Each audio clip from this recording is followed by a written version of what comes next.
Hello and welcome to the Voices of BlueScope podcast, where we meet the people who work behind the scenes at BlueScope to create strength every day. I'm your host, Martin Feld. Thank you for joining us. Today we're joined by Jill Harmon, who is the Internal Communication and Engagement Manager at BlueScope Buildings North America. She's also the Director of the BlueScope Foundation in the United States. How are you today, Jill? Hey, Martin, I'm doing great. Thank you so much for having me. Could you tell us about your role and what the BlueScope Foundation is all about? Yeah, sure, Martin. So I do have a multifaceted role, as you were saying, internal communications and engagement manager, and then also the foundation director. And really what all of these things encompass, it's engaging our people and connecting with our community. With the foundation, it has a long history in the U.S. It's been around since 1952. And it was started with the leadership of Butler Manufacturing. They had several profitable years and decided to take some of those funds and set them aside to give back to the community. And some of their first grants they made were to the Boy Scouts. They gave some to a scholarship fund, and then also an association that helped individuals that were blind or visually impaired. And so when they set up this foundation, they really wanted something that would be sustainable into the future to give back to the communities that supported their business. And so I feel very fortunate that I get to be a part of this role and get to connect with our employees all across the U.S. and then also with these agencies, some that we have a really long history of support with. When did you first join BlueScope in the US, and how did you come to be involved in the foundation? I started in 1999 as a contractor. I was a student. Then I started doing the foundation role. It's been about 15 years ago.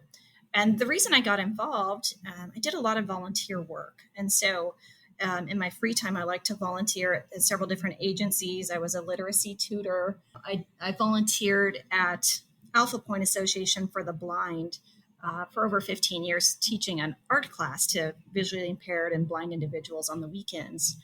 And at the time, my manager was aware of the different volunteer work I did. And she said, we have this opening on the foundation. I think you might be a good fit for that. And so the more I learned about it, the more I just fell in love with the role and with the good work of the organization. And so that's how I got involved with it. And I've really enjoyed it ever since. That's really wonderful. From my perspective, it's very interesting to hear these sorts of stories coming out of somewhere like the US, because naturally BlueScope is headquartered in Melbourne, Australia, and a lot of people from different sites know their own local areas and facilities very well. But BlueScope really does have that global presence. And to hear great community stories coming out of somewhere like the US, it's really, really fascinating. So you mentioned some of the projects that have been implemented by the BlueScope Foundation in the US. Which are some of the ones that you've had a really active role in since you started, or what are some that you can speak to in a little bit more detail? There are kind of programs, and then there's organizations. And I'd say an overarching theme with the programs that we support, one is the employee involvement. So that's kind of the first piece. Do we have employees that are engaged in volunteering or advocating for these agencies? Do we have a connection with them? And then from there, what are the programs that our foundation board and that our organization really wants to get behind strategically for building our communities? And one of those is in the area of food and shelter. When it comes to families and children, and hunger scarcity, food insecurity. That's something that the foundation really gets behind. And across many different sites in the U.S., we support agencies and programs that help people with food insecurity. They help provide food to kids during the summers and during the school weeks when they just don't have enough food at home to go around. And so that's something that I've really enjoyed being behind and seeing us grow in that area in terms of the number of agencies we support, the amount of employee engagement that we have. And that's involved a lot of different elements. When we have people connecting with food kitchens that provide hot meals during the day. And we see that in Jackson, Tennessee. We see that out in Visalia, California. We see it in Kansas City. And then we also have programs where people donate food. So our employees do food drives and they donate canned goods and household products, things like diapers and toilet paper that are expensive and people need help with. So we have kind of the product donations. And then we have fundraising drives. Annually, we have United Way campaigns across our different regions. And United Way is they're a bit of an umbrella organization. So they help facilitate some of the administration and the fundraising for agencies in the community. And so they make it easy for organizations to facilitate fundraising through payroll. And so employees can donate directly through their payroll, and it makes it really easy to do. And then we're able to further their giving with BlueScope Foundation donations. So that's something that we have across the business. And that's a great thing to be a part of. I mean, last year, our employees raised over $236,000, an outstanding example of their commitment, really of the organization's commitment to giving back. And we have a lot of employees that volunteer. They volunteer, whether it's at the food kitchens, volunteering at schools, helping out with seniors and just neighbors in the area. So that volunteer work, I think, speaks a lot to the values that our employees have. Just what a great company it is. It sounds like on top of your normal day job, you are incredibly busy coordinating and looking after all of this. On top of leading the foundation as foundation director, do you have the opportunity to go out and meet a lot of these communities or participate in events and see things firsthand? Martin, I do, and I feel very fortunate that I get to do some of that. And certainly, I can't do it by myself. I mean, it's really led by our people. Our people are the ones that come forward and say, "Hey, Jill, have you heard about First Robotics?" And we have a couple of employees that have been involved for some time as volunteers with these STEM organizations that they get into the schools. The high schools build robotics, and they have a robotics competition. The middle schools have a competition with Legos. They're called the First Lego League. And so our employees they're the first point of contact. Sometimes I get the opportunity to go out and see these things happening in person. And I did get to meet some people with the First Lego League before COVID happened. I went to one of their mixers where the middle schoolers were putting together their competitions, and I got to meet some of the young women that were involved, and they were so excited about the projects they were making. And they were learning about technology and how to automate some of the designs that they had created. So that's great to see. And, I will say sometimes I don't know if troubling is the right word, but it's really heartening to see some of the things that are happening. We fund a lot of agencies that provide adoption services and residential treatment for young people. And just seeing the level of need in our community sometimes sometimes it makes your heart heavy at the end of the day, but I feel good knowing that there are so many people that are working to help everyone. Seeing some of these places, there's a place in St. Joseph called the Noise Home, and they were an orphanage when they first opened, and that's still what they do, but they do more residential treatment and family therapy.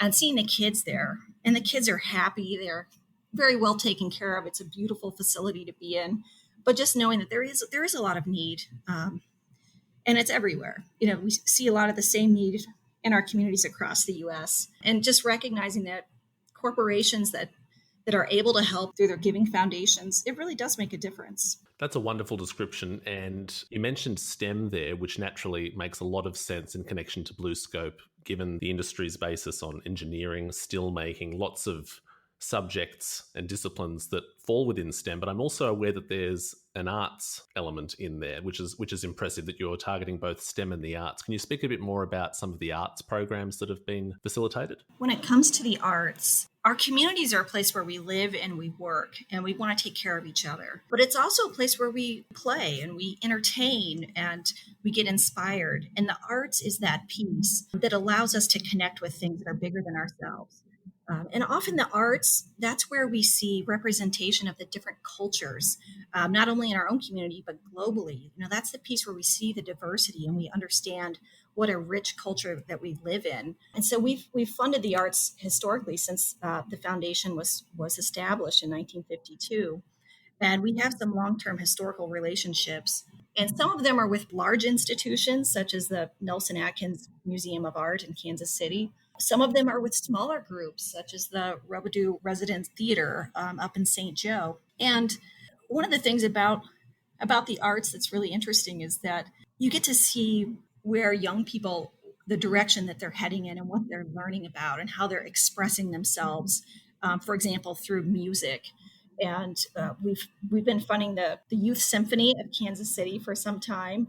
And the Youth Symphony allows young musicians to have the opportunity and the access to advanced professional musicians that can give them tips and give them opportunities to practice in venues such as the Kauffman Center for the Performing Arts. It just gives them access to things that they otherwise wouldn't have, to just open their world. And it's wonderful to hear them play and to see that how they're expressing themselves through music. One of the programs I really like in the arts is the ballet's Reach Out and Dance program. And I certainly understand ballet is not for everyone, and when it comes to making decisions around do you fund feeding children that are hungry, or do you fund the ballet? Sometimes these are difficult decisions. When it comes to the ballet, this program, it goes into primary and middle schools, and it teaches different subjects like geography using kinetic movement and using dance.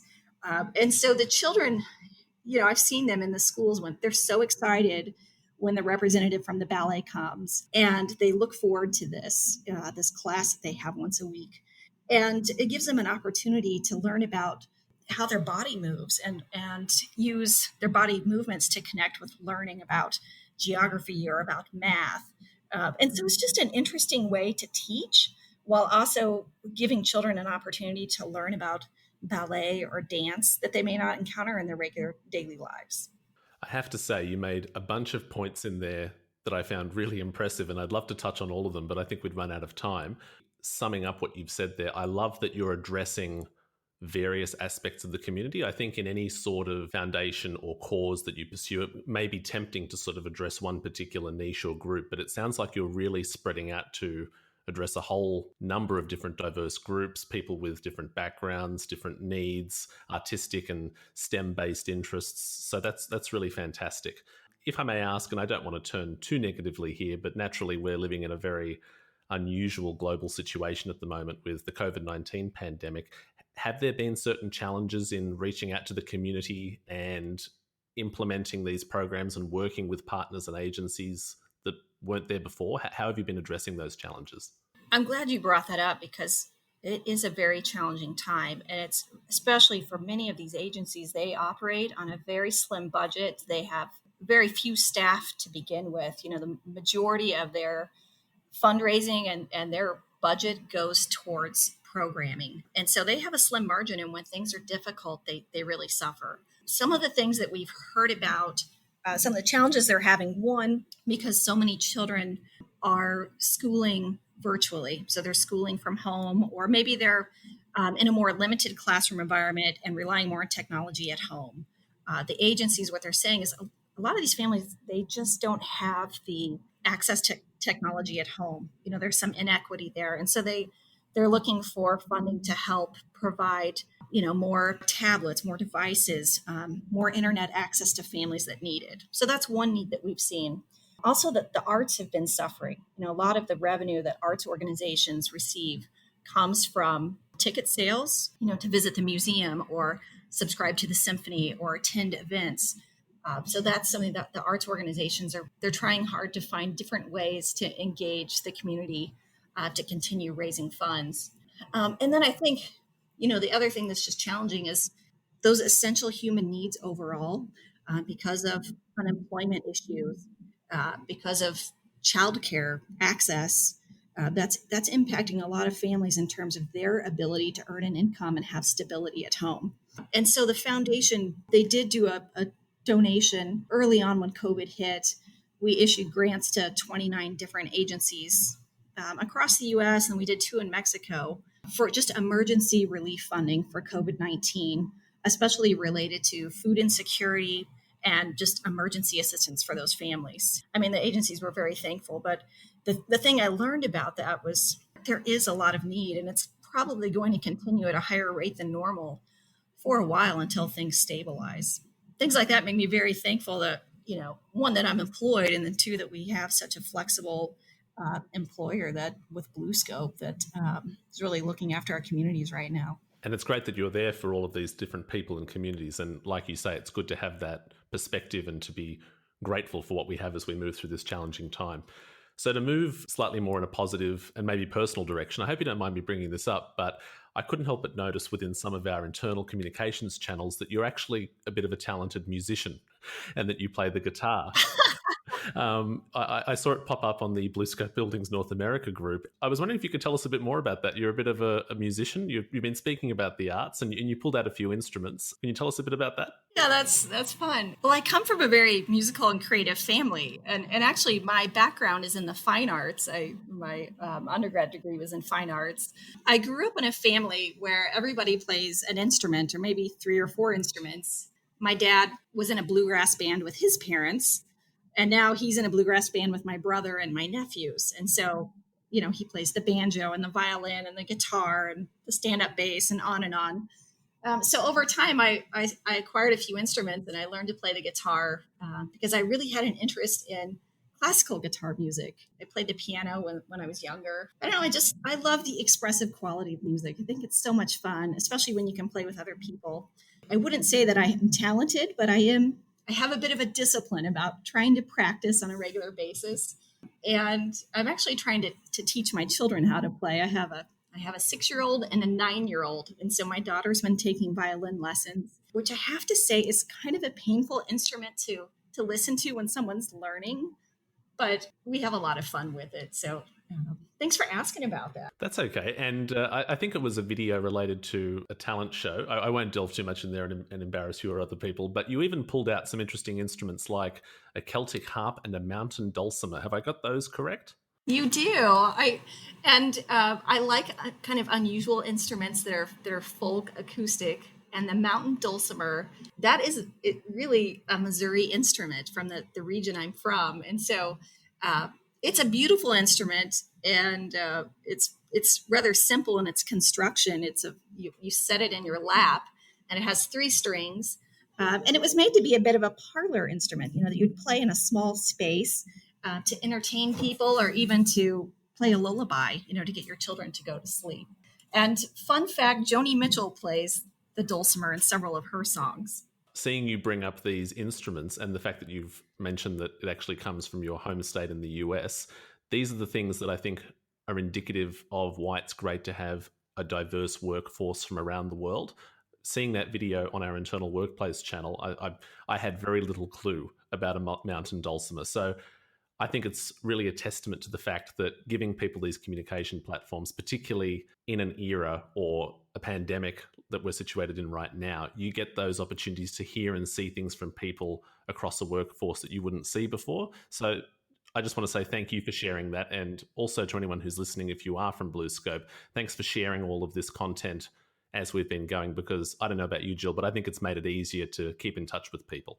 Absolutely. I love seeing people share a little bit about themselves on Workplace, or seeing pictures of their pets or their kids, or those things that help us connect when we're in the workplace. It's nice to be able to see that online, given that we don't necessarily see each other in person now.